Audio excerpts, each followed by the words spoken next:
How's it going, everybody? It's Fanatic here, and tonight I will be reviewing WrestleMania 41 at Night 1. So, without further ado, let's get started. And kicking off WrestleMania, we shockingly had the World Heavyweight Championship match as the opener, as we had the champion Gunther defending his title against Jey Uso.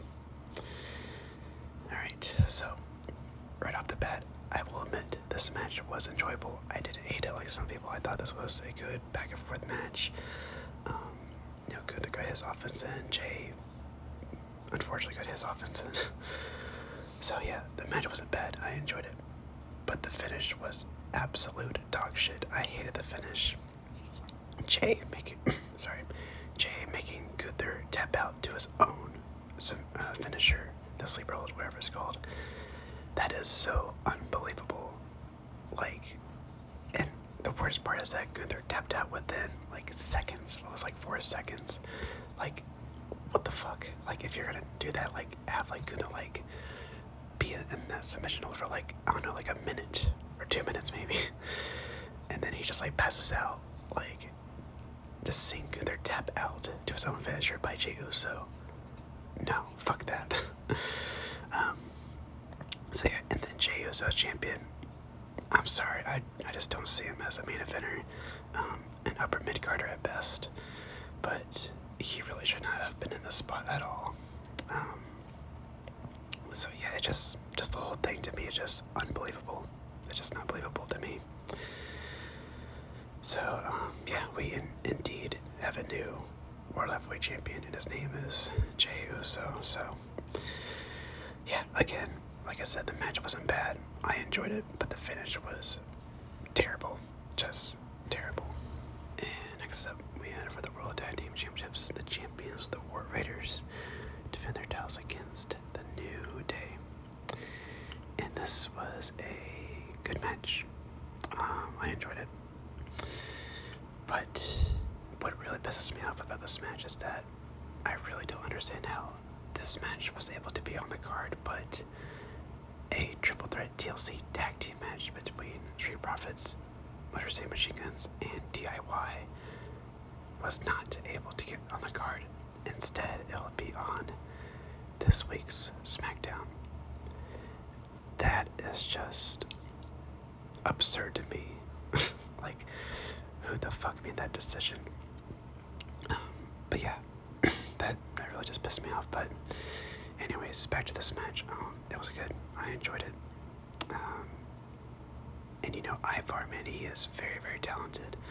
The moves that he does, I'm like, how? I can't even do those moves, but he can, and he's what is his weight, 400? I don't know.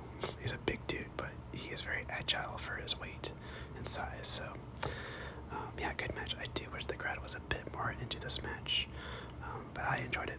So yeah, fine match. And after that, we had Jade Cargill versus Naomi. Now, going into this match, I really wasn't quite sure why this match was saved for WrestleMania. Now, granted, I haven't really been following the story as closely as I would have liked to. Of course, I saw what they did at Elimination Chamber, and I thought that was excellent. But I haven't really been following their feud that much. And I was like, why isn't this match just being saved for a SmackDown or whatnot? But to that, I was proven wrong. This match really deserved to be on this WrestleMania card because this was a very enjoyable match. So yeah, there are a lot of good moves in this match. Naomi did the X Factor onto the outside, which was brutal. Jay caught Naomi when she was coming out with the top rope and do a suplex, I believe, or whatever it was. That was impressive. And then this blew my mind. Jade, how do I describe this? She had Naomi on her shoulders, the back of her shoulders, and then she reverts into a powerbomb, which impressed the hell out of me. And then she hit the Jaded for the win. So, yeah, a lot of good spots in this match, for sure, and a very enjoyable match as well. I have seen a couple people complain that Jade won, but I think it was the right decision. Jade is obviously going to get pushed to the moon, and she is, I believe she might win the title this year, maybe. because she is a star, and Naomi is good in her own right, but it's Jay's time. So, but yeah, very good match. This is the match of the night so far for me. Maybe I just really enjoyed this match. So yeah, good on these women for proving me wrong. And next for the United States Championship, we had the champion LA Knight defending his title against Jacob Fatu. And this was yet another good match. I enjoyed it, and I'm glad that Jacob won. That was definitely the right decision here. And yeah, there were some cool spots in this match. The one that I liked the most was when LA Knight reversed Jacob's moonsault into, what's this finisher called? The BFT, I believe, which was awesome. I was like, oh shit, that was cool. But yeah, Jacob winning was definitely the right call. And where do I see LA Knight going from here? I don't know. To be honest, I don't really see LA Knight ever winning the world title. I don't know. I just don't see that happening. It'd be cool if that happened. I would have no problem with it, but I don't know. I guess if Jey Uso can win the world title, anybody can.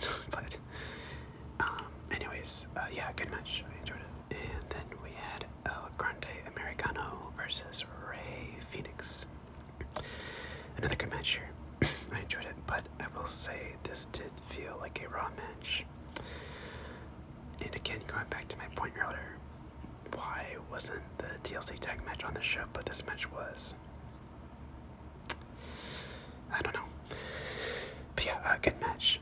And I know a lot of people have a problem with the El Grande Americano gimmick, but I find it hilarious. The video package before this match was so funny. Especially when there was an English voiceover for El Grande Americano. That made me laugh. But yeah, good match here. And Jack Gable doing the, what's it called? Whatever it was, this one he did the moonsault, but he laid down on his back on every Phoenix. That was very impressive. I was like, whoa, damn. But yeah, good match. And it's really cool to see that both Rey Fenix and his brother Penta both made the WrestleMania card this year. So yeah, very cool to see. And in the semi-main event, we had for the WWE Women's Championship, the champion Tiffany Stratton defended her title against Charlotte. And thank fuck Tiffany retained. I was so nervous going into this match that Charlotte would win, but she didn't. So I was very happy about that. But the match itself, very good. I do think it was a bit sloppy at points, especially the end. Before Tiffany did her prettiest moonsault ever, those other moves just didn't really connect as well as I thought they should have. Especially when Charlotte did her the natural selection off the top rope. That didn't look that great. So yeah, a few spots in this match didn't look that good, but overall I enjoyed the match. Very good. And you know, I really am not the biggest Charlotte fan. I haven't been since her NXT days. But I will say, Charlotte does always deliver on her WrestleMania matches, like her match with Asuka, Rhea Ripley, especially her match with the Rhea Ripley. That was fantastic. I love that match. But yeah, more times than not, Charlotte always delivers at WrestleMania. So even though I'm not a fan of her, she can still put on some good matches. But yeah, like I said, thank goodness Tiffany won, because if Charlotte would have won, I would have gone on like a 30-minute rant. But yeah, good match. And in the main event, we had a triple threat match between CM Punk, Seth Rollins, and Roman Reigns. Fan-fucking-tastic match. This was cinema. Absolute cinema. My gosh. I actually just got finished watching this match, so I'm recording this in real time, and dude, what a roller coaster this match was. My goodness. The storytelling at its absolute finest.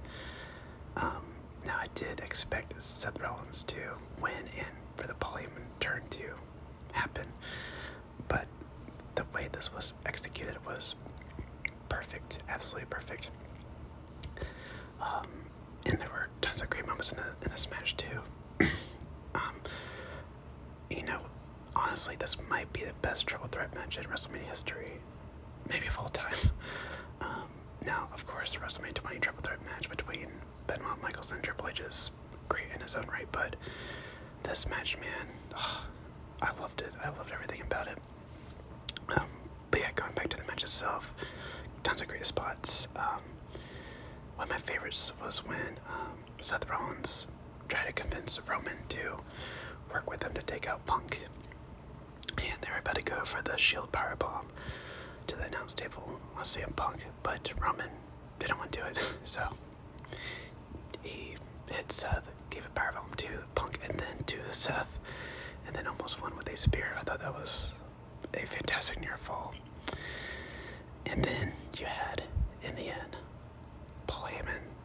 Well, first he turned on Roman, then he turned on Punk, and then that's when Seth Rollins became a Paul Heyman guy. Absolutely fantastic. I love this match. 5 out of 5 stars. Yeah, I'm just speechless. This was such a fucking great match to close out WrestleMania. And now I do understand why it was the main event. At first I was like, why is this the main event? But it all makes sense now. So yeah, fan-fucking-tastic once again. And that will do it for my review of WrestleMania 41 at Night 1. And to be honest, I honestly really wasn't looking forward to watching Night 1, or actually all of WrestleMania 41. I just thought the build-up to WrestleMania just wasn't that good at all this year. But I had a great time watching this night, and honestly, all the matches tonight delivered. I thought they were all good, and I still can't get over that main event. So fucking great. But yeah, man, all the matches delivered. I will say, it didn't really feel like a WrestleMania, match card. There were matches like Naomi versus Jade and Vikingo versus Americano that could have been saved for, Raw or SmackDown. So that feeling wasn't quite there with some of the matches, but they all delivered. So at least they weren't bad. They were all good in their own right. And yeah, all the right people went. Oh well. Let me take that back. I do think that Gunther should have retained, and that finish of that match still pisses me off. But yeah, other than that, all the right people went over tonight, and yeah, it was a really good time. And that main event, chef's kiss, loved it.